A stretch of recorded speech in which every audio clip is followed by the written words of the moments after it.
bonjour. Je retourne aujourd'hui à Bordeaux, plus précisément sur la commune de Margaux, en Haut-Médoc, pour vous proposer la dégustation le Château Giscourt en millésime 2011. Le Château Giscourt, troisième cru classé, a appartenu et appartient entre guillemets encore aujourd'hui, je vais vous expliquer ça, à la famille Tari. Officiellement, ils ont fait la cession de la structure juridique du château en 1995 à un homme d'affaires hollandais, Alexander Van Beek. Mais ils ont gardé des droits sur le foncier, c'est un sac de nœuds juridique. Et aujourd'hui, les Tari voudraient reprendre le contrôle du château, et ça fait des histoires sans fin. Bon, pour nous amateurs, tout ça a peu d'importance finalement. Ce qui compte, c'est ce qu'il y a dans la bouteille. Alors évidemment, on peut se demander si toutes ces histoires ont un peu impacté de manière indirecte, évidemment, le travail au château et par conséquent le vin lui-même. Disons que si la qualité en a pris un petit coup, ce qui reste à prouver, ce n'était pas au point de faire baisser les cours sur la place de Bordeaux. Donc, par toute cette cause, l'impact a été très limité. Pour le savoir, il faudrait être dans le milieu, bien sûr. Ce 2011, c'est quand même un millésime assez léger. Il a paru peut-être très léger parce qu'il arrivait après 2009 et 2010. Mais les vins ont un bel équilibre et ce vin doit être à son apogée aujourd'hui. C'est un domaine absolument très étendu puisqu'il y a 100 hectares en appellation Margaux et 60 hectares en appellation Haut-Médoc. Du coup, ils ont largement de quoi faire un deuxième et troisième vin.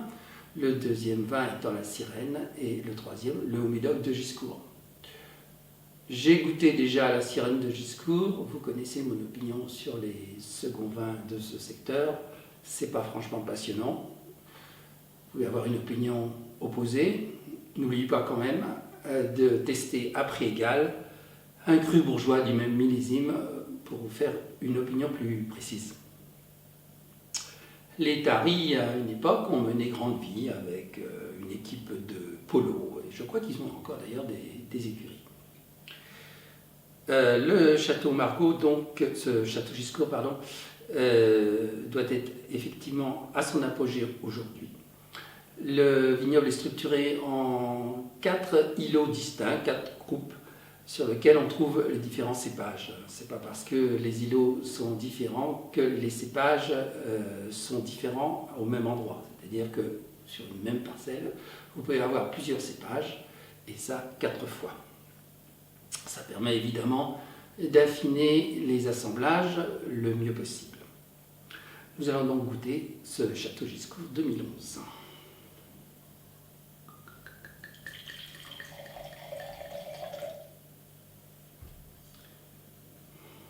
L'arôme est belle, profonde. Un nez intense de fruits rouges, ça c'était prévisible.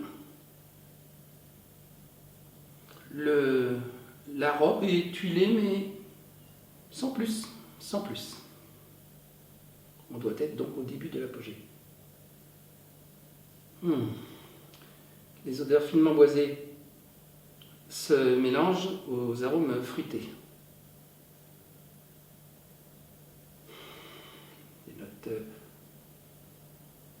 de cachou, des notes boisées. On dit souvent Havane, en allusion à des notes fines de tabac dans le secteur.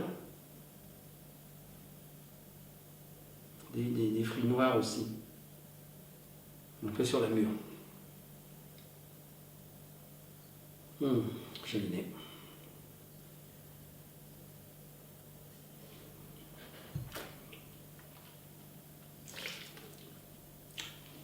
Le vin est bien constitué.